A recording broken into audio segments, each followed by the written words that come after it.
हे बुद्धिमान सूत जी, कृपया करके हमसे भगवान के विविध अवतारों की दिव्य लीलाओं का वर्णन करें। परम नियंता भगवान के ऐसे कल्याणप्रद साहसिक कार्य तथा उनकी लीलाएं उनकी अंतरंग शक्तियों द्वारा संपन्न होते हैं।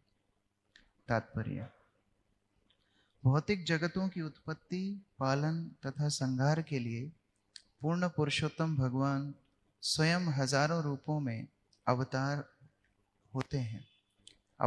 होते हैं और इन विविध दिव्य रूपों में वे जो जो साहसिक कार्य करते हैं वे सभी कल्याणप्रद होते हैं।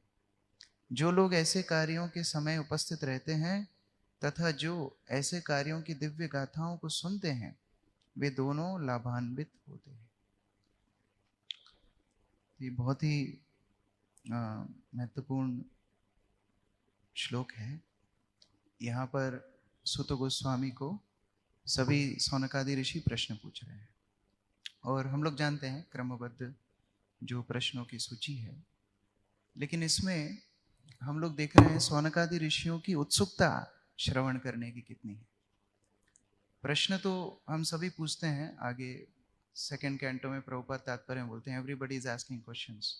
सभी लोग प्रश्न पूछते हैं, लेकिन उन सारे प्रश्नों का अगर हम एसेंस निकालें तो वो सारे प्रश्नों का एसेंस है how can I enjoy this world. सारे क्वेश्चंस का वो आंसर वही है, प्रसाद कितनी बजे है, उठना कितनी बजे पड़ेगा, आज फास्टिंग है कि नहीं। घूम फिर के उसका एक उद्देश्य वही है कि how can I enjoy this world. लेकिन यहाँ जो प्रश्न किए जा रहे हैं वो प्रश्न लोकमंगलम। हम लोग देखते हैं कैसे ये सारे जगत के लिए प्रश्न पूछ रहे हैं और इन सारे प्रश्नों का मूल भित्ति है, मेन फाउंडेशन है कृष्णा's प्लेजर। भगवान की प्रसन्नता के लिए प्रश्न पूछ रहे हैं। और भगवान सबसे ज्यादा प्रसन्न कब होते हैं? जब बद्ध जीवात्मा भगवान के उन्मुख हो जाती है, when conditioned soul become favorable to Krishna. ये कृष्णा का सबसे बड़ा प्रसन्नता का विषय होता है। इसलिए यहाँ जितने प्रश्न सौनकादि ऋषि पूछ रहे हैं वास्तव में वो सारे प्रश्न बद्ध जीवों के लिए पूछ रहे हैं और इसलिए that is the benefit of hearing such discourses. ऐसी कथाओं को सुनने का ये लाभ होता है। सूत गोस्वामी भी बहुत उत्साही होकर के प्रवचन देने वाले हैं। ऐसे ही हम देखते हैं जब द्वितीय स्कंद में परीक्षित महाराज प्रश्न पूछना शुरू करते हैं और जब अपने प्रश्न पूछ के खत्म करते हैं, सुखदेव गोस्वामी इतने उत्साही हो जाते हैं उत्तर देने के लिए, 3 अध्याय तक मंगलाचरण ही नहीं करते हैं। मंगलाचरण करना ही भूल जाते हैं, उत्तर देना शुरू कर देते हैं। उनका 3 अध्याय बाद उनको याद आता है मंगलाचरण भी करना है। तो 4th चैप्टर 2nd कैंटो मंगलाचरण है सुखदेव गोस्वामी का। तो ये वक्ता के लिए भी प्रसन्नता का विषय होता है कि प्रश्न ऐसे पूछे जाएं जिससे सबका हित हो। मैं अभी एक जगह पर कथा करने गया था, तो शाम के समय हम एक प्रश्न उत्तर का सत्र रखते थे। तो ऐसे उटपटांग प्रश्न आते थे कि सुदामा के पिता का नाम क्या है। तो मैंने उनको बोला आपका जो नाम है वही सुदामा के पिता का नाम है। ऐसे प्रश्नों से कोई अर्थ नहीं निकलेगा, this is just general knowledge. लेकिन इन प्रश्नों से जिनसे हम भगवान के उन्मुख हों, अपनी भौतिक अवस्था से बाहर निकलें, ऐसे प्रश्न महत्वपूर्ण है। इसलिए श्रीमद् भागवत की जो यात्रा है, श्रीमद् भागवतम का जो पाठ है, जो श्रीमद् भागवत की स्टडी है, उसका मुख्य उद्देश्य है कि हम अपने भोग ऐश्वर्य प्रसक्ता नाम की स्टेज से उठ करके हम लोग कृष्ण चेतना में स्थित हो। ये उस यात्रा का सारांश है। यहां पर सूत गोस्वामी को भगवान बोल रहा है ना, क्या बोला? धीमन, बुद्धिमान, आप बुद्धिमान हैं। अब एक दृष्टि से हम देखें, सूत गोस्वामी का जो जन्म है और उनकी जो परवरिश है वो उच्च कुल में नहीं है। कई जगह पर तो ऐसा भी वर्णन है कि उन्होंने तो कभी शास्त्रों को हाथ भी नहीं लगाया क्योंकि उनको अधिकार नहीं था। लेकिन सूत गोस्वामी को आज यहां बुद्धिमान कैसा बोला जा रहा है? श्रील प्रभुपाद बोलते हैं if you are not intelligent, borrow intelligence, that is also intelligence. तो प्रमाणित स्रोत से श्रवण करके व्यक्ति बुद्धिमान बन सकता है। सूत गोस्वामी उस अपने आप में एक उदाहरण है। 3 महान आशीर्वाद सूत गोस्वामी को मिले। सबसे पहले व्यासदेव का आशीर्वाद सूत गोस्वामी को मिला, उन्होंने पर्सनली व्यासदेव की सेवा की और इसीलिए वो भागवत का ज्ञान को अपना पाए। फिर सेकंड, जब सुखदेव गोस्वामी ने परीक्षित महाराज को भागवतम के ऊपर प्रवचन किया तो सूत गोस्वामी उसी सभा में श्रवण कर रहे थे और इतना अटेंटिवली सुन रहे थे कि पूरे प्रवचन होने के बाद सुखदेव गोस्वामी उनको बेनेडिक्शन देते हैं, आशीर्वाद देते हैं कि आप आगे जाकर के भागवत सुनाओगे। और तीसरा आशीर्वाद उनको बलराम का भी मिला। जब रोमहर्षण को बलराम ने ऑन स्पॉट मर्डर किया तो उसके बाद सबने पूछा, अरे आपने हमारा स्पीकर ही खत्म कर दिया, अभी किससे सुनेंगे हम।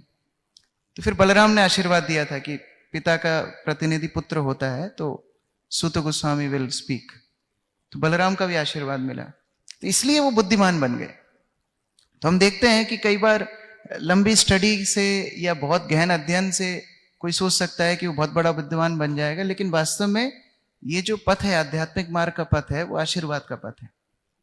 जितना वरिष्ठों का आशीर्वाद मिला है, जितना गुरु का आशीर्वाद मिला है, उतने ही व्यक्ति के साक्षात्कार आएंगे।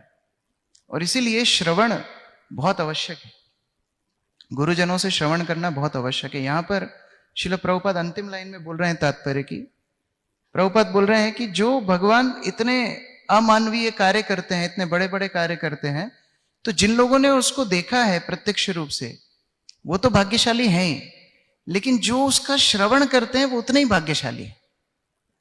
तो it is like direct association of Krishna.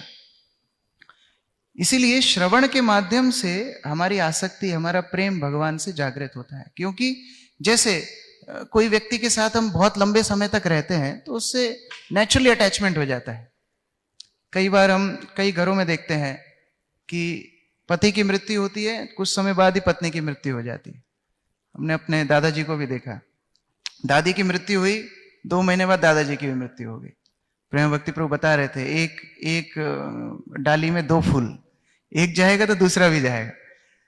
तो उसी तरह से साथ में रहने से जैसे आसक्ति हो जाती है, उसी तरह भगवान का श्रवण भगवान की संगति है, और उस संगति करने से हमारी भगवान से अटैचमेंट हो जाती है, वो आसक्ति अपने आप हो जाती है।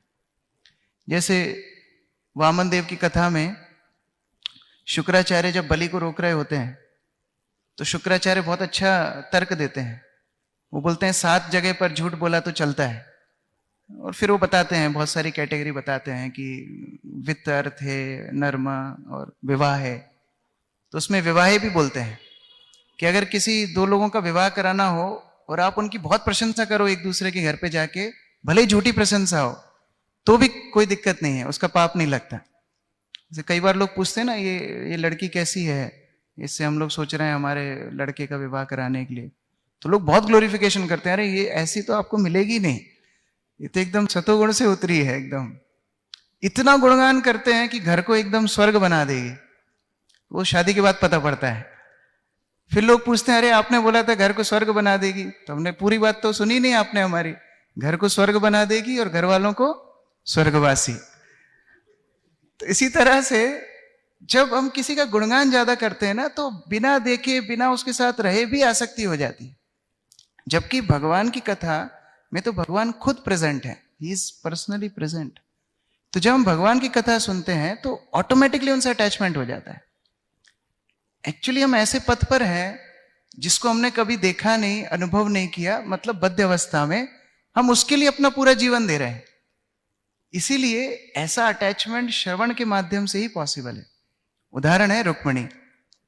रुक्मिणी केवल श्रवण के माध्यम से भगवान के साथ अटैच हो गई। एक बहुत सुंदर श्लोक 10वें स्कंद में आता है, आप लोग दोहरा सकते हैं। श्रवणात् दर्शनाध्यायान मयि भावो अनुकीर्तनात् न तथा सन्निकर्षेण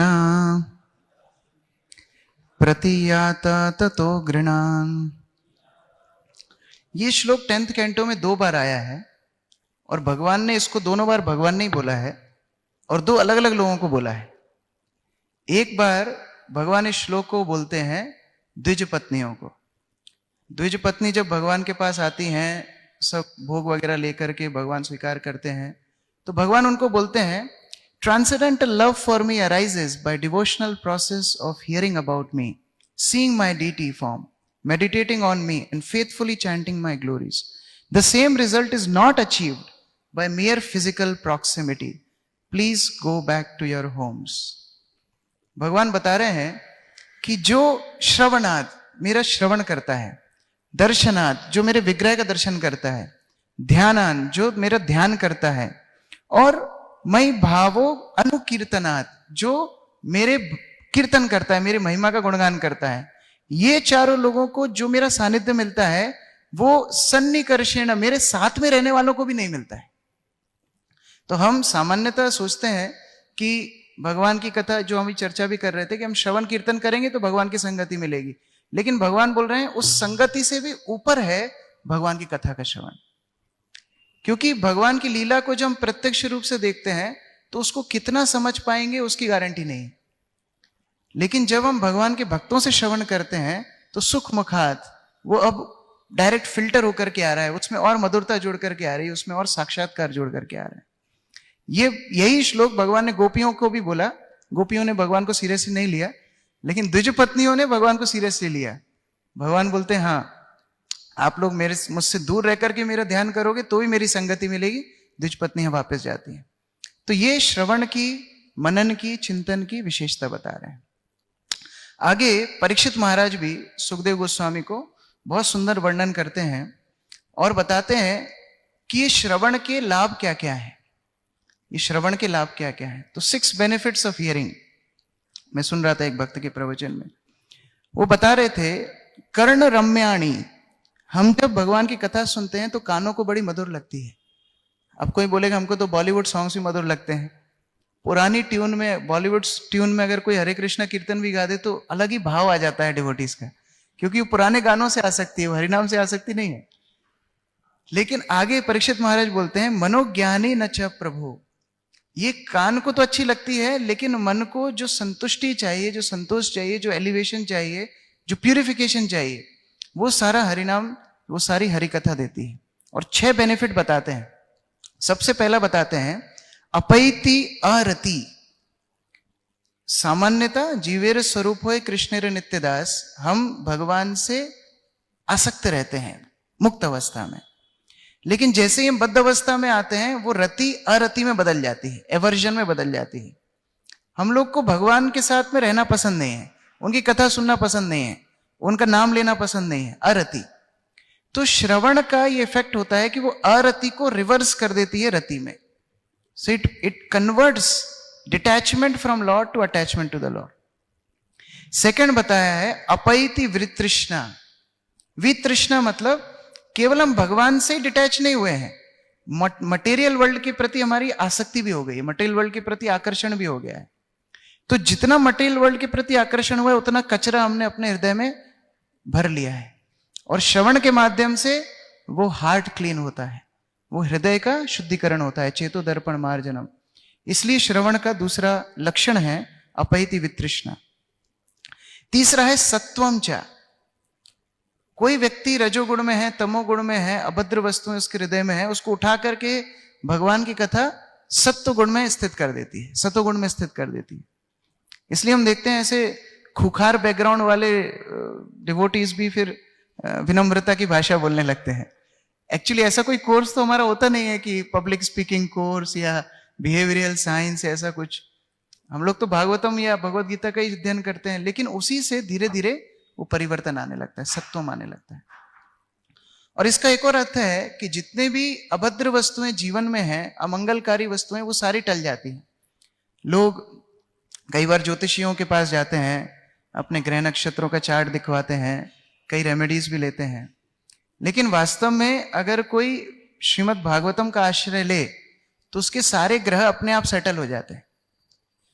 जय श्री श्री राधा मदन मोहन की जय, श्री श्री कृष्ण बलराम की जय, पतित पावन गौरनिताय की जय, श्री जगन्नाथ बलदेव सुभद्रा महारानी की जय, प्रहलादेश नरसिंहदेव भगवान की जय, शील प्रभुपाद की जय।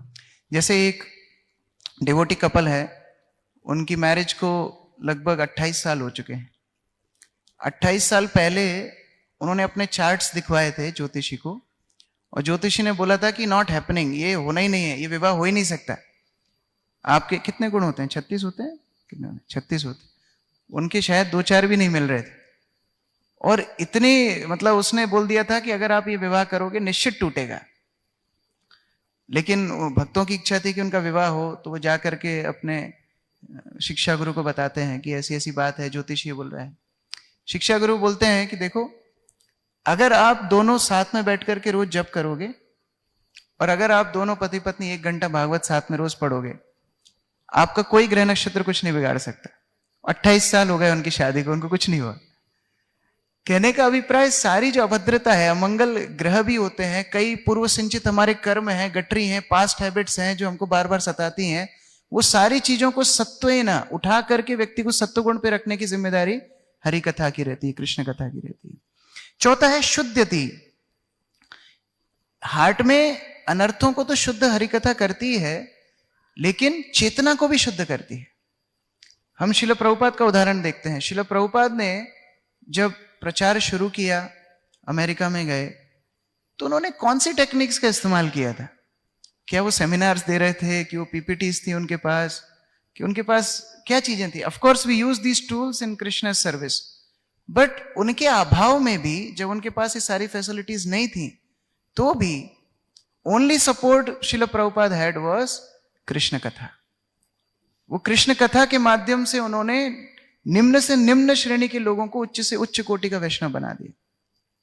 और इसलिए प्रभुपाद चैंटिंग, रीडिंग, हियरिंग पे बहुत ज्यादा बल देते थे।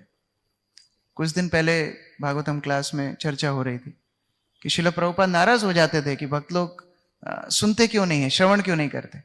हम एम्प्लॉइज तो हायर कर सकते हैं, लेकिन डिवोटीज हायर नहीं कर सकते। तो ये श्रवण बहुत महत्वपूर्ण है। एक बार शिल प्रभुपाद मॉस्को जाने वाले थे इंडिया से। एक ही बार प्रभुपाद रशिया गए हैं। तो जब वो जा रहे थे, तो इंडिया में समर सीजन आने वाला था। तो डिवोटीज ने प्रभुपाद को बोला, प्रभुपाद अभी तो आम का मौसम आने वाला है, तो आम का सीजन आप छोड़ के क्यों जा रहे हैं? थोड़ा 2 वीक और रहिए, तो आम वगैरह खा करके फिर आप रशिया जाना। तो प्रभुपाद ने उनको इतना गहरा लुक दिया। तो फिर प्रभुपाद बोलते हैं, प्रीचिंग कृष्ण कथा, शेयरिंग कृष्ण कथा is the sweetest of all mangoes. Krishna कथा से ज्यादा मधुर और क्या है? तो ये बल, ये संबल लेकर के शिल प्रभुपाद गए थे। इसलिए आइंदर प्रभु भी बोलते हैं, laziest way of making advancement is hearing Krishna कथा। अगर किसी को कुछ मेहनत नहीं करनी, केवल उसको भक्ति में प्रोग्रेस करना है, अनर्थों का शमन करना है, तो केवल और केवल अगर वो अटेंटिवली, रेगुलरली कृष्ण कथा श्रवण करे, तो अपने आप उसके सारे अनर्थों से वो दूर हो जाएगा, भगवान के प्रति रति आ जाएगी। और कब आएगी? अगला लक्षण, अचिरेण पुंसा हरि भक्तो। भगवान हरि की भक्ति अचिरेण, तुरंत आ जाएगी। चिर मतलब लंबा काल, अचिरेण मतलब तुरंत, तुरंत उनको कृष्ण की कृपा मिल जाएगी। हमको ऐसा लगता है कि कितने साल तक हमको हियरिंग करनी पड़ेगी, ये अंदर जा रहा है कि नहीं, हम रिटेन कर पा रहे हैं कि नहीं, हमको याद रहता है कि नहीं। श्रील भक्ति सिद्धांत सरस्वती की लाइफ में एक बड़ा सुंदर इंसिडेंट आता है कि एक ब्रह्मचारी था, उसको ना कोई भी पोषण नहीं लग रहा था। वो लौकी की सब्जी भी खाता था तो उल्टी कर देता था, वो जो कुछ खाता था, बॉयल खाता था तो भी उल्टी कर देता था। उसको कुछ पोषण ही नहीं मिल रहा था शरीर को, वेट कम होने लगा। तो श्रील भक्ति सिद्धांत सरस्वती ठाकुर को बताया गया कि ये ब्रह्मचारी की ऐसी हालत हो रही है। तो बोलते हैं, इसको रोज ना एक बड़े से पॉट में देशी घी पिलाओ। तो डिवोटीज बोलते हैं, जो बॉयल सब्जी नहीं पचा पा रहा, इतना घी कैसे पचाएगा? बोले आप पिलाओ। तो उसको घी पिलाते थे और वो उल्टी करता था। लेकिन बोला है भक्ति सिद्धांत सरस्वती ठाकुर ने, तो सब फॉलो करते थे। कुछ ही दिन में डिवोटीज देखने लगे उसकी हेल्थ बिल्डअप होने लगी, दोबारा से उसका वेट प्रॉपर जगह पर आ गया, उसकी एनर्जी।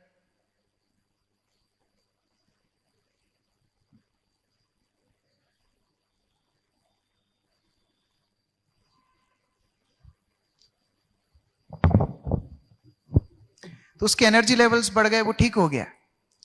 तो फिर डिवोटीज ने पूछा कि गुरु महाराज जी हुआ कैसे? जो व्यक्ति इतना सादा सादा भोजन नहीं पचा पा रहा था, उसको घी का इफेक्ट, वो तो उल्टी कर रहा था। तो भक्ति सिद्धांत सरस्वती ठाकुर बोलते हैं, घी का ये प्रॉपर्टी होता है कि आप उसको अंदर लोगे ना, वो थोड़ा तो अंदर रह ही जाएगा, वो थोड़ा तो स्टिक हो ही जाएगा। और फिर भले आप उल्टी भी कर दोगे ना, उसका पोषण आपको मिलता रहेगा। तो इसी तरह कृष्ण कॉन्शियसनेस, इसी तरह कृष्ण कथा है। जब हम श्रवण करते हैं हमको लगता है हम इतना सुनते हैं, इतना पढ़ते हैं, ये रिटेन तो होता ही नहीं है, पालन हम कब करते हैं, नहीं, वो वास्तव में अंदर रिटेन हो रहा है और धीरे धीरे धीरे we are receiving Krishna consciousness, हम लोग भक्ति को प्राप्त कर रहे हैं। और लास्ट बोलते हैं केवल भगवान की भक्ति नहीं, तत्पुरुषे च सख्यम, भगवान के जो भक्त हैं उनके साथ भी मित्रता बढ़ती है अगर श्रवण और कीर्तन ठीक अनुपात में चलता रहे तो। कई बार हर समुदाय में एक समस्या आती है, भक्तों के बीच में संबंध अच्छे नहीं है, मनमुटाव है, बातचीत नहीं होती है, ये नहीं होता, वो नहीं होता। कारण क्या है? व्यक्तिगत रूप से और सामूहिक रूप से कृष्ण कथा की चर्चा शायद ज्यादा नहीं हो रही। व्यक्तिगत रूप से हो सकता है दो लोगों के बीच में मनमुटाव है, तो एक पार्टी या दोनों ही पार्टी अपने व्यक्तिगत जीवन में श्रवण कीर्तन ठीक से नहीं कर रही, और दूसरा सामूहिक रूप से नहीं हो रहा है, दोनों कर रहे होंगे लेकिन सामूहिक रूप से नहीं हो रहा। जहां साथ में बैठ करके वो भागवत का श्रवण करें, साथ में कुछ कीर्तन करें, साथ में कुछ कृष्ण कथा श्रवण करें और फिर चर्चा करें, ये चर्चा भी महत्वपूर्ण है। कई बार हमारा जो श्रवण होता है अलग अलग स्तर से निकलता है। पहला स्तर होता है ड्यूटी बाउंड, कि अब सुनना तो पड़ेगा ही, अभी साधना कार्ड में ही भरना है, या मंदिर में अटेंडेंस भी लगती है, फिर नोटिस बोर्ड पे प्रिंट भी लग जाता है, तो फिर श्रवण नहीं करेंगे तो फिर अच्छा नहीं रहेगा। ड्यूटी बाउंड स्तर पे श्रवण होता है। लेकिन फिर इसके ऊपर होता है आउट ऑफ मतलब रेप्यूटेशन बोल सकते हैं, या आउट ऑफ रिस्पॉन्सिबिलिटी बोल सकते हैं, जहां व्यक्ति को लगता है अरे मैं इतना सीनियर डिवोटी हूं, मैं नहीं जाऊंगा तो बाकी लोग क्या सीखेंगे, तो उसका जीवन उद्धार में ही निकल जाता है। वो ये सोचता है मैं दूसरों के उद्धार के लिए मंगला आरती में जा रहा हूं, मैं दूसरों के उद्धार के लिए भागवत क्लास में जा रहा हूं, मैं दूसरों के उद्धार के लिए देखो मीनियल सर्विस करता हूं जिससे दूसरे सीखें। ठीक है, ड्यूटी बाउंड से थोड़ा अच्छा है, लेकिन फिर दूसरों का ही उद्धार होता है, उसका उद्धार पता नहीं कितना होता है। और तीसरा होता है जहां व्यक्ति जेन्युइनली चाहता है कि नहीं मुझे भी तो जरूरत है, आई ऑल्सो नीड कृष्ण कथा, आई ऑल्सो नीड डिवोटीज। तब वो भक्तों के पास खुद अप्रोच करता है कि प्रभु जी क्या हम 3-4 लोग साथ में बैठ करके श्रवण कर सकते हैं, क्या हम 3-4 लोग बैठ करके साथ में कुछ प्रभुपाद की पुस्तक पढ़ सकते हैं। ये नीड अंदर से आनी चाहिए और हर स्तर के भक्त को आनी चाहिए। अभी इस ग्रेस राधा गोपीनाथ प्रभु आए थे, तो प्रभु जी का लेक्चर हो गया, प्रसाद हो गया, प्रसाद के बाद प्रभु जी बैठ गए। प्रभु जी बोलते हैं तुम लोगों को अच्छी बात बताता हूँ। वहां 2-3 भक्त थे, प्रभु जी स्पॉन्टेनियस अपने आप बताने लगे। प्रभु जी बोलते हैं कि बहुत स्तर के भक्त होते हैं। कई भक्त केवल मंदिर में जिज्ञासावश आते हैं, कुछ लोग इसलिए आते हैं कि उनको अच्छा लगता है। जैसे जुहू की एक स्टोरी है, एक व्यक्ति डेली आता था क्योंकि जो पुजारी लोग उसको पानी छिड़कते ना आरती के बाद, वो उसको बड़ा अच्छा लगता था। तो ऐसे कई कई एस्पेक्ट हो सकते हैं लोगों के मंदिर आने के लिए। फिर कुछ लोगों की दीक्षा भी हो जाती है, फिर कुछ लोग और डेडिकेटेड हो जाते हैं और समर्पित हो जाते हैं, सेवाओं में लिप्त हो जाते हैं। वीकली से फिर वो डेली वाले डिवोटी बन जाते हैं, फिर वो डेली से कंप्लीट फुल सरेंडर डिवोटी बन जाते हैं। प्रभु जी बोल रहे थे हर स्तर के भक्त को अलग अलग पोषण की आवश्यकता है। और अगर वो ये सोचना शुरू कर दे कि नहीं अब तो ना मैं मुझे पर्याप्त, मुझे पता है कैसे पोषण मिलता है, मेरी रीडिंग मेरी हियरिंग चल जाएगी, कोई दिक्कत नहीं है, और अब मैं प्रचार में लगा रहूंगा, तो सबसे बड़ा मूर्ख है। हिज होलीनेस चंद्रमौली स्वामी महाराज यहाँ इतने समय रुकते हैं और महाराज का व्यक्तित्व से इतनी शिक्षाएं सीखने के लिए मिलती है। महाराज रोज रीडिंग करते हैं और अपने ही गॉड ब्रदर्स की बुक्स रीडिंग करते हैं, और वो बोलते हैं कि मैं शिवराम महाराज की बुक्स पढ़ रहा था और मुझे ये इंस्पिरेशन मिली, मैं राधानाथ महाराज का लेक्चर सुन रहा था, मुझे इंस्पिरेशन मिली। उन्होंने अपने लैपटॉप में अलग अलग गॉड ब्रदर्स के फोल्डर बना रखे हैं, गुरु महाराज का भी फोल्डर बना रखा है, सबका फोल्डर बना रखा है। उस फोल्डर में अलग अलग वीडियोस हैं, उसमें उनको कोई डाउट होता है तो वो खोल करके देखते हैं कि हाँ महाराज ने उस लेक्चर में ये, उन्होंने एक एक लेक्चर को इतनी बार सुन रखा है कि उनको एग्जैक्ट पता है कि कौन सी वीडियो में क्या बोला गया है। तो ये एक नीड हमारे अंदर होनी चाहिए कि मैं भक्तों के साथ भी बैठ करके श्रवण कीर्तन करूं। इसलिए परीक्षित महाराज बोल रहे हैं अगर कोई इन 6 बेनिफिट्स ऑफ हियरिंग के ऊपर थोड़ा सा भी चिंतन मनन करे तो वो ये श्रवण पंथा को माला बना करके अपने गले में डाल लेगा, वो इसको इतनी सीरियसली एक्सेप्ट करेगा। लेकिन इन 6 बेनिफिट्स को प्राप्त करने के लिए 6 कंडीशंस भी हैं। ये श्रील सत्स्वरूप दास गोस्वामी महाराज बताते हैं there 6 conditions to hearing also. क्योंकि एक एक्सपेरिमेंट को अगर हम सही स्तर पे नहीं करेंगे तो रिजल्ट सेम नहीं आएगा। तो पहला वो बताते हैं हियरिंग विथ इंटेलिजेंस, बुद्धि के साथ श्रवण करना चाहिए। क्योंकि अगर हम मूर्ख बन करके या फिर अर्थ का अनर्थ करके श्रवण करते हैं तो वही उद्देश्य जो श्रवण का है वो उल्टा पड़ जाता है। जैसे एक बार एक भक्त ने प्रभुपाद के प्रवचन में सुना, प्रभुपाद बोल रहे हैं we should chant 24 hours a day, तो बीड बैग लेकर के बैठ गया 24 घंटे। अब नींद तो आनी है, वो बीड बैग के साथ ही सो रहा है, बीड बैग के साथ ही सारे काम कर रहा है। फिर दूसरे लेक्चर में प्रभुपाद ने बोला one should hear 24 hours a day. अब उसने चैंटिंग बंद करके 24 आवर्स उसने श्रवण शुरू कर दिया। तो ये होते हैं अर्थ के अनर्थ निकालने वाले। प्रभुपाद को एक बार पूछा गया था कि Prabhupada what are ultimate principles and what are conditional principles, इसमें हम अंतर कैसे करें कि कोई स्थान काल पात्र के हिसाब से कोई निर्देश गुरु दे रहे हैं कि गुरु एकदम अल्टीमेट निर्देश दे रहे हैं, इन दोनों में अंतर कैसे समझे। प्रभुपाद बोलते हैं दैट रिक्वायर्स इंटेलिजेंस, उसके लिए थोड़ी बुद्धि चाहिए।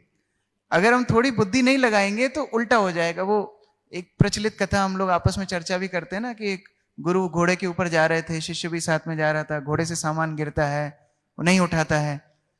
फिर गुरु बोलते हैं अरे सामान क्यों नहीं उठाया, उन्होंने गुरु को बोला हमको तुमने बोला ही नहीं कि उठाना है, ठीक है अभी जो भी गिरे उठा लेना। तो फिर वो एक विशेष चीज उठा लेता है, फिर बदबू आने लगती है। फिर गुरु बोलते हैं मैं लिस्ट करके देता हूं, ये सामान उठाना, बाकी कुछ मत उठाना। आगे गुरु जी गिर जाते हैं, बोलता है लिस्ट में तो है नहीं गुरु जी का नाम। तो ऐसे मूर्ख श्रवण करके भी फिर उसका फायदा नहीं उठा पाते। थोड़ी इंटेलिजेंस चाहिए, कॉन्टेक्स्ट क्या चल रहा है ये समझना चाहिए। जैसे शिला प्रभुपाद का एक लेटर लेकर के एक डिवोटी मायापुर में गया और मायापुर के जीबीसी मीटिंग्स में बोलता है Prabhupada said everybody should retire इन मायापुर। प्रभुपाद ने लेटर में बुलाया सबको मायापुर में रिटायर होके भजन करना चाहिए। तो वो डिवोटीज बोलते पूरा लेटर दिखाना जरा। तो प्रभुपाद उसमें लिख रहे थे हमको अपना पूरा मन वाक्य वाणी सब कुछ भगवान की सेवा में लगाना चाहिए, और अगर आप ऐसा नहीं कर सकते हो तो इससे अच्छा तो है मायापुर जाके बैठ जाओ। तो इससे अच्छा तो है कि बाद का लेटर वो दिखा रहा था। तो कॉन्टेक्स्ट के बाहर जब हम जाते हैं तो बाहरवाही हो जाते हैं, सारग्राही नहीं रहते। सारग्राही मीन्स टेकिंग द एसेंस, पहला लक्षण। दूसरी कंडीशन है रैप्ट अटेंशन, ध्यान से श्रवण करना। सबसे बड़ी बात तो हमारी चुनौती होती है हमारी नींद। पता नहीं क्या मतलब 2-2 3-3 गोली खाने वाले भी भागवतम क्लास में आके ऐसी मीठी मीठी नींद आती है। और प्रभुपाद बुक्स पढ़ने में, जैसे भागवतम जब हम पढ़ते थे, मैं स्पेशली जब पढ़ता था 10th कैंटो में वो वेद स्तुति वाला जो सेक्शन है, मैं आज भी याद करता हूं उसको। मैं जैसे ही उठाता था वैसे ही 2 मिनट में सो जाता था। कभी भागवत मेरे ऊपर गिरती थी, कभी मैं भागवत के ऊपर गिरता था। वो चैप्टर भी इतना लंबा है, इवन कृष्णा बुक में इट्स सो लॉन्ग चैप्टर, वो पढ़ते पढ़ते व्यक्ति का कहां दिमाग जाता है पता नहीं। तो क्योंकि रैप्ट अटेंशन नहीं है वो कृष्ण कथा अंदर नहीं जा रही। हम प्रहलाद महाराज का उदाहरण सुनते हैं। प्रहलाद महाराज ने गर्भ में नारद मुनि से श्रवण किया, तो कयादू ने क्यों नहीं किया? कयादू को चिंता थी, अरे देवताओं ने मुझे अटैक किया था, नारद मुनि बचा करके लेके आए, दोबारा से देवताओं ने अटैक कर दिया तो क्या होगा, मेरा पति दूर तपस्या कर रहा है। She was distracted. और जब डिस्ट्रैक्शन रहेगा तब कृष्ण कथा को हम ठीक से नहीं समझ सुन पाएंगे। So we have to be properly aligned, rapt attention. Parikshit Maharaj का रैप्ट अटेंशन हम देखते हैं। सुखदेव गोस्वामी थोड़ा इधर उधर बोलते हैं, वो पकड़ लेते हैं। हम लोग अभी 6th कैंटो पढ़ रहे हैं सुबह रीडिंग सर्कल में, और वहां परीक्षित महाराज पूछते हैं कि नरक जाने से व्यक्ति कैसे बच सकता है। सुखदेव गोस्वामी बोलते हैं कि देखो नरक जाने से प्रायश्चित करोगे तो बच जाओगे। तो सुखदेव गोस्वामी के आंसर को एक्सेप्ट करने की बजाय परीक्षित महाराज पकड़ लेते हैं, क्योंकि अभी तक उन्होंने शुद्ध भक्ति का प्रवचन सुना है। वो बोलते नहीं ऐसा थोड़ी होगा, प्रायश्चित करके दोबारा करेगा, कुंजर शौचवत। तो आप ऐसा मार्ग बताइए जिससे उसकी वासना ही खत्म हो जाए ऐसे पाप कर्म करने की। फिर सुखदेव गोस्वामी बताते हैं केचित केवलाया भक्ता, फिर अजामिल का पास टाइम आता है। कहने का तात्पर्य कितना गंभीरता से वो सुन रहे हैं। वहां अगासुर के पास टाइम में बोला 1 साल तक बच्चों ने नहीं बताया अगासुर की लीला को। हम सुनते हैं नहीं बताया होगा 1 साल तक, भूल गए होंगे। उन्होंने बोला क्यों नहीं बताया? हाँ इसलिए ब्रह्म विमोहन लीला, फिर ब्रह्म विमोहन लीला का चर्चा आई। तो this is called wrapped attention, ध्यान से सुनना। इसलिए 12th कैंटो में 13th चैप्टर में ये 3 पथ बताए गए हैं। रैप्ट अटेंशन मतलब होता क्या है? पहला है श्रवण, सुनना, बिना सोए सुनना, ये श्रवण पहला स्टेप। दूसरा है सुपठन। सुपठन मतलब होता है जैसे एक बच्चा पढ़ता है ना, नोट्स बनाना, नोट्स बना करके उसको रिवाइज करना, ये सारी चीजें उसके ऊपर चिंतन मनन करना, ये सुपठन में आती है। इसलिए ऑफ कोर्स नाउ अभी इलेक्ट्रॉनिक गैजेट्स भी आ गए हैं, बहुत इजी है, कहीं पर भी बैठ करके हम नोट्स बना सकते हैं। लेकिन किसी भी आधार पे नोट्स हमेशा बनाने चाहिए, क्योंकि हमारी स्मरण शक्ति हमें हमेशा धोखा देगी। सुपठन। और तीसरा है विचारण, भक्तों के साथ बैठ करके फिर उसकी चर्चा भी होनी चाहिए। जैसे कई मंदिरों में श्रील प्रभुपाद का प्रवचन, क्योंकि आधे घंटे का ही होता है लगभग, तो प्रभुपाद का प्रवचन खत्म होने के बाद सारे भक्त लोग चर्चा करते हैं। एक भक्त खड़े होकर के प्रश्न पूछता है कि अच्छा प्रभुपाद ने ये वाला पॉइंट में क्या बताया था, फिर भक्त लोग हैंड रेस करते हैं, फिर उसका उत्तर देते हैं, फिर दूसरा भक्त को पूछते हैं, तीसरे भक्त को। तो वो 15 मिनट का डिस्कशन इतना पावरफुल होता है कि वो विचार करने से, वो चर्चा करने से वो प्रभुपाद की शिक्षा और गहराई तक अंदर चली जाती है। तो ये सुपठन विचारण बहुत आवश्यक है। दूसरा रैप्ट अटेंशन। तीसरा है सबमिशन, प्रणिपात होकर के विनम्रता से श्रवण करना चाहिए। इसलिए नहीं कि मैं नोट्स ले रहा हूं, जिससे मैं जब लेक्चर लूंगा तो ये आज ना 3 मैंने एग्जाम्पल नए सुने हैं, तो ये आगे जाकर के मैं वॉमिटिंग करूंगा जाकर के। ये अगर हमारा मंतव्य है तो हम सीख नहीं पाएंगे। हमारा सीखने का उद्देश्य होना चाहिए कि मेरे जीवन में मैं कैसे अप्लाई करूं। जैसे मध्वाचार्य एक बार प्रवचन दे रहे थे, और मध्वाचार्य के बड़े सन्यासी शिष्य सब उडुपी में बैठ करके उनका लेक्चर सुन रहे थे। और मध्वाचार्य का जब प्रवचन होता था तो वो तो वैसे ही हम लोग चेतन चेतन तत्ववादी उनको बोलते हैं, तत्व की चर्चा बहुत होती थी, तो सब लोग नोट्स ले रहे थे। और सबके मन में ये चल रहा था कि हम लोग इतने अच्छे नोट्स लेंगे, आप सोचो मूर्खता शिष्यों की, कि जब हमारे गुरु महाराज चले जाएंगे ना तो हम देखते हैं कौन का टीका सबसे अच्छा होगा माधवाचार्य की शिक्षाओं पर। ये वो लोग सोच रहे थे। और माधवाचार्य को ये, वो तो अपने आप में परम सिद्ध है, उनको ये अपने आप में समझ में आ गया था कि इनके मन में क्या चल रहा है। तो मध्वाचार्य बोलते हैं कि आप लोग सोच रहे हो कि मेरे जाने के बाद आप लोग टीका लिखोगे, आप में से कोई नहीं लिखेगा। ये बैल खड़ा है ना, ये बैल टीका लिखेगा, और बाद में जाके वो बैल हमारी परंपरा में एक आचार्य बन के आए। तो कहने का अभिप्राय सबमिसिव हियरिंग, अगर सीखने की ललक नहीं है, सीखने की चाहत नहीं है, सीखने की उत्सुकता नहीं है, तो फिर वो श्रवण केवल नेक्टर कलेक्टिंग हो जाएगा। कई वक्त होते हैं हार्ड डिस्क एकदम प्रॉपर होती है, बहुत फोल्डर्स होते हैं, बहुत सारे लेक्चर होते हैं, वन नोट में बहुत सेक्शन, सेक्शन के सब सेक्शन, फिर सारे वर्स बाय वर्स नोट्स, लेकिन सीखने की कोई इच्छा नहीं है, तो वो काम नहीं करेगा। चौथा है राइट सोर्स, सही स्रोत से भी श्रवण करना चाहिए। जैसे उस दिन धीरगौर प्रभु ने प्रश्न भी पूछा था कि कई बार ये प्रवृत्ति होती है भक्तों की कि अलग अलग स्रोत से सुनने की इच्छाएं होती हैं, क्योंकि थोड़ा बाजा भी बजना चाहिए, थोड़ा संगीत भी होना चाहिए, और जो यूट्यूब में ज्यादा फेमस है, जिनकी रील्स ज्यादा चल रही हैं, आजकल हमारे भक्त लोग उनसे श्रवण करते हैं। कई बाबा साधु ऐसे हैं, वृंदावन में हैं, कई जगह पर हमारे भक्त लोग जाकर के उनसे पूछ रहे हैं, जबकि उसकी आवश्यकता नहीं। क्या श्रील प्रभुपाद ने हमको सब कुछ नहीं दिया? गुरु महाराज, गौर गोविंद महाराज इन चीजों के ऊपर कितना फोकस करते थे, सेमिनार्स देते थे कि Prabhupada gave us everything including raganuga bhakti. हम क्या चीज लेने के लिए दूसरे के पास जा रहे हैं? और वो तो छोड़ दीजिए, वो तो सतोगुणी अनर्थ है, तमोगुणी अनर्थ चैट जीपीटी। भक्त लोग अभी चैट जीपीटी में डालते हैं, I am suppose to give Bhagavatam class on this verse, help me. और चैट जीपीटी एकदम opening, ice breaker, point 1, point 2, point 3, conclusion, you can quote this verses. Chat GPT का सहारा ले रहे हैं। क्या चैट जीपीटी हमको भक्ति दे सकती है?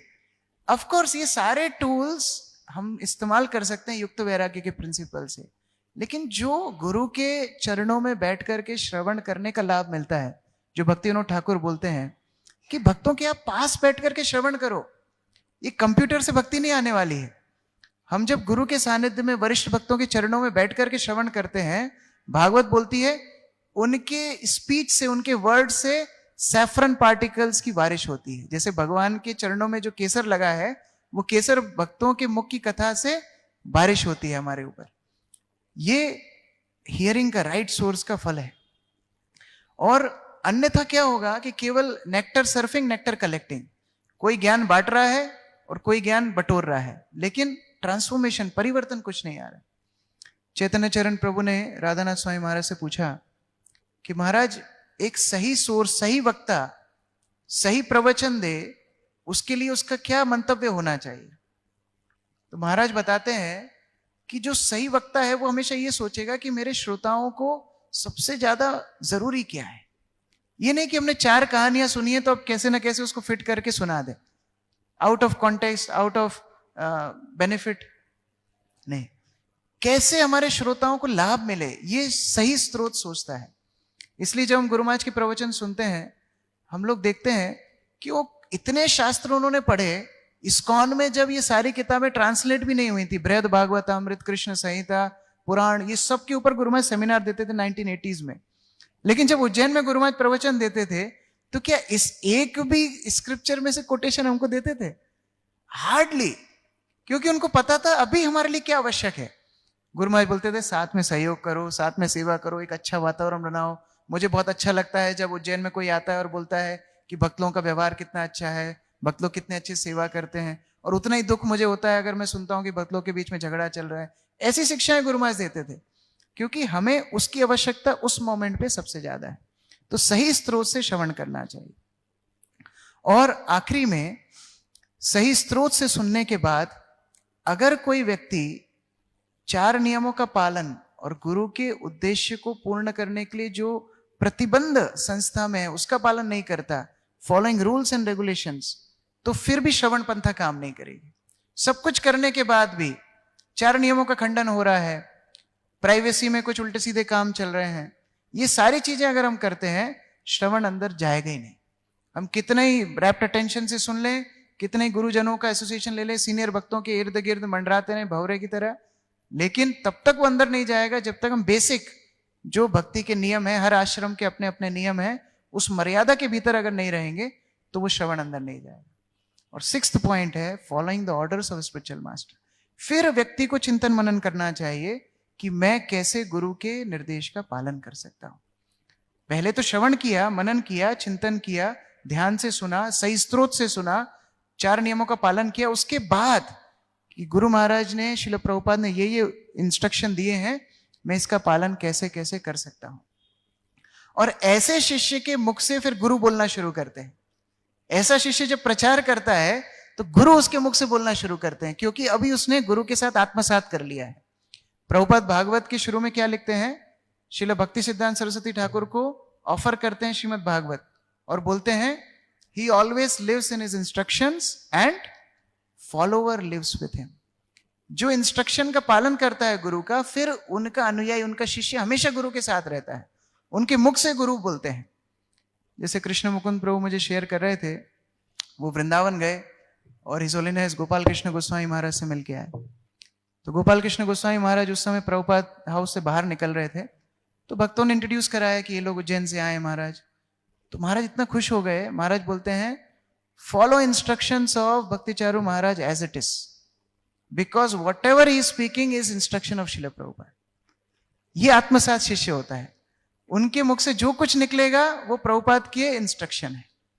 ऐसे फिर शिष्य गुरु के सानिध्य में रह सकते हैं। मैं जस्ट यहां पर एंड कर रहा हूं। एक बहुत अच्छा परपट श्रील प्रभुपाद ने दिया है इस श्रवण पंथा को लेकर के, कि कैसे भक्तों को एक दूसरे को मदद करनी चाहिए श्रवण की उत्सुकता को बढ़ाने के लिए। 4th कैंटो, अगर आप यहां दिखा सकते हैं तो दिखा भी सकते हैं। 4th canto 23rd chapter 38th श्लोक 4:23-38। मैं उसका ट्रांसलेशन और परपट पढ़ रहा हूं। The great sage Maitreya continued, my dear Vidura, I have as far as possible spoken the narrations about Prithu Maharaj, which enrich one's devotional attitude. Whoever takes advantage of these benefits also goes back home, back to Godhead, like Prithu Maharaj. तो मैत्रेय मुनि विदुर को बोल रहे हैं कि ये जो पृथु महाराज का मैंने वृत्तांत सुनाया है, जो इसको ध्यान से सुनेगा, इसका ध्यान लेगा, वो भी पृथु महाराज की तरह भगवत धाम जाएगा। एंड अभी हम देखते हैं प्रभुपाद ने कितना सुंदर परपट दिया है। मेरे पास इंग्लिश में है, अगर हिंदी में किसी पे है तो आप प्रोजेक्ट कर सकते हैं। द वर्ड श्रवयेत mentioned in the previous verse indicates that one should not only read for himself but should also induce others to read and hear. श्रवयेत शब्द का मतलब है केवल खुद का पठन नहीं, ऐसा वातावरण बनाना चाहिए कि दूसरों को भी श्रवण पठन करने के लिए उत्सुकता मिले। That is called preaching. Chaitanya Mahaprabhu recommended this practice. Jare dekho tare kaho Krishna upadesh. Whomever you meet, simply talk with him about the instructions given by Krishna or tell him of narrations about Krishna. तो जब हम ये श्लोक पढ़ते हैं ना, हमको लगता है ये प्रचार की बात हो रही है एक्चुअली, मंदिर में हम कुछ भी बोलेंगे, मंदिर में हमारा डिस्कशन कुछ भी चलेंगे, लेकिन हम बाहर जब जाएंगे ना तो हम एकदम से साधु बन जाएंगे, तब जाकर के हम कृष्ण कथा बोलेंगे। लेकिन ये प्रभुपाद इस कॉन्टेक्स्ट में बोल रहे हैं कि जब भक्त आपस में भी मिले तो क्या कथा होनी चाहिए? कृष्ण कथा की चर्चा होनी चाहिए। Prithu Maharaj's history of devotional service is as potent as narrations about activities of the Supreme Personality of Godhead. One should not make distinctions between pastime of Lord and activities of Prithu Maharaj. कभी भी भक्तों के चरित्र में और भगवान के चरित्र में पार्थक्यता नहीं होनी चाहिए। चाहे आप आचार्यों के बारे में चर्चा करो, प्रभुपाद के बारे में चर्चा करो, गुरुवर्ग के बारे में चर्चा करो या भगवान के बारे में चर्चा करो, वो एक ही है। Whenever it is possible, a devotee should attempt to induce others to hear about Prithu Maharaj. तो जब भी संभव हो दूसरों को प्रेरणा देनी चाहिए कि आप भी कृष्ण कथा सुनो। हमारे चरित्र से, हमारे व्यक्तित्व से दूसरों को प्रेरणा मिलनी चाहिए श्रवण कीर्तन करने की। ऑफ कोर्स इसलिए नहीं कि अपना नहीं चल रहा दूसरों का उद्धार, लेकिन नेचुरली ऐसा वातावरण होना चाहिए कि हर भक्त दूसरे को प्रेरणा दे। One should not only read of his pastimes for one's own benefit, but should induce others to read and hear about them also. In this way, everyone can be benefited. और इस तरह अगर हम एक दूसरे को सहयोग करेंगे श्रवण करने के लिए, कथा करने के लिए, भगवान का चिंतन करने के लिए, तो पूरे समुदाय को मदद मिलेगी, पूरे मंदिर की चेतना एक साथ ऊपर जाएगी। जय श्रील प्रभुपाद की जय। ग्रंथराज श्रीमद् भागवतम की। निताई गौर प्रेमानंदे। हरे हरे कृष्ण। किसी का कोई करेक्शन, संशोधन, प्रश्न?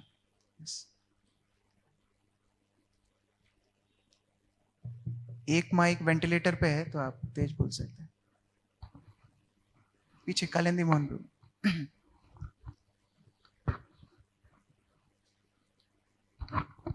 हरे कृष्णा प्रभु जी, आपने हमें बहुत अच्छे से समझाया भागवत की महिमा और किस प्रकार से सुनना चाहिए और कितने ध्यानपूर्वक सुनना चाहिए। तो मेरा प्रश्न था प्रभु, जैसे वक्ता अच्छा होता है यानी बोलने वाला होता है और टू द टॉपिक क्लास चलती है तो सुनने में आनंद पूर्वक सुनते हैं, नोट्स भी बनाते हैं, पर कभी कभी वक्ता कहाँ से कहाँ चले जाते हैं तो ना वो सुनने में ध्यान जाता है ना नोट्स बनते हैं। तो किस प्रकार से अपने आप को उस श्रेणी का अपन को श्रोता होना चाहिए, किस प्रकार से लिया जाएगा? गुरु महाराज प्रवचन में बता रहे थे कि श्रोताओं को वक्ता के बीच में भेद नहीं करना चाहिए। जैसे टेलीविजन होती है, तो क्रिकेट प्रेमी पहले टेलीविजन देखते थे, तो कोई सोनी की टीवी में देखता था, कोई सैमसंग में देखता था, कोई अलग अलग ओनिडा में देखता था, लेकिन क्रिकेट तो सेम ही आने वाला है, वो टीवी अलग अलग है। हो सकता है किसी टीवी में पिक्चर क्वालिटी अलग हो सकता है किसी में साउंड क्वालिटी अलग हो, लेकिन क्रिकेट सेम आने वाला है। तो ये सही बात है। लेकिन गुरु महाराज अपनी रिट्रीट में एक और चीज बता रहे थे, जो कि क्योंकि हम सभी लोग बारी बारी से प्रवचन देते हैं, गुरु महाराज बता रहे थे कि वक्ता को भी प्रिपरेशन करके आना चाहिए। ये नहीं कि अब आ गए चलो अक्कड़ बक्कड़ बम्बे वो अभी सुनाता हूं मैं जो मुझे याद है। नहीं, हमारे सामने 100 भक्त बैठे हुए हैं, वो अपना 1 घंटा आपको दे रहे हैं और ये भागवत की सेवा आपको मिली, दिस इज सर्विस। आप 100 भक्तों का समय व्यर्थ नहीं कर सकते।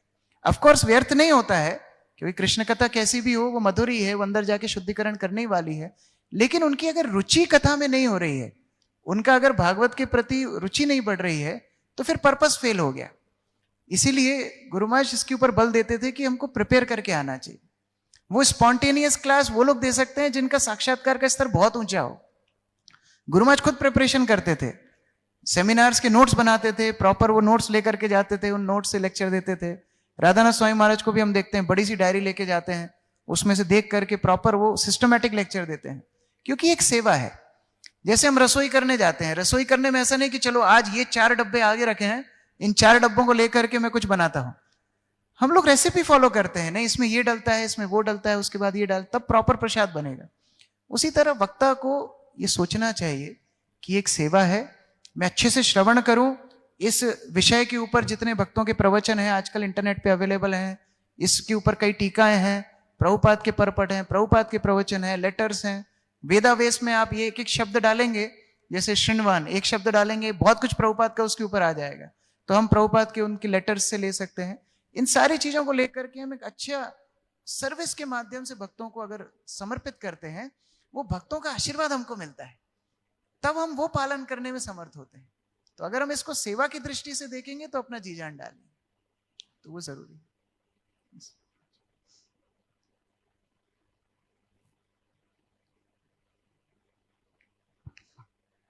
हरे Krishna, thanks for the wonderful class.